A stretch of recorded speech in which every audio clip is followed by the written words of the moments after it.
حاجة عادية أنه إذا ارتفع سعر البرميل عالميا فراه غيرتفع في جميع الدول، أي دولة غادي يرتفع فيها السعر ديال المازوط ويسونس الغازوال ويسونس، فهادي حاجة باينة.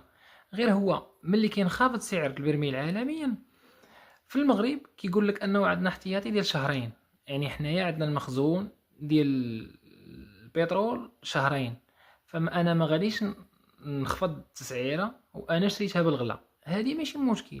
ولكن دابا ملي ارتفع سعر البرميل عالميا، إذا راه عندك مخزون ديال شهرين، علاش ما تصبرش شهرين عاد دير ديك الزيادة؟ واش ملي ارتفع حاليا سعر البرميل عالميا، واش المغرب في هاد الساعة ليسونس والمازوت اللي يشترى دابا غادي يستهلكوه المواطنين دابا؟ هذه من جهة. من جهة أخرى حاليا رفعوا 2 دراهم في المازوت ودرهم ونص في ليسونس، فملي كترفع نتايا كترفع بدراهم درهم ونص 2 دراهم، وملي كتخفض هذاك السعر ديالو كتخفض ب20 فرانك 30 فرانك. إذا هذه هنا فين كاين المشكل. ولكن طالما أنك تعيش في دولة ما فيهاش المراقبة ديال هاد التسعيرات، فراه توقع أي حاجة، لأنه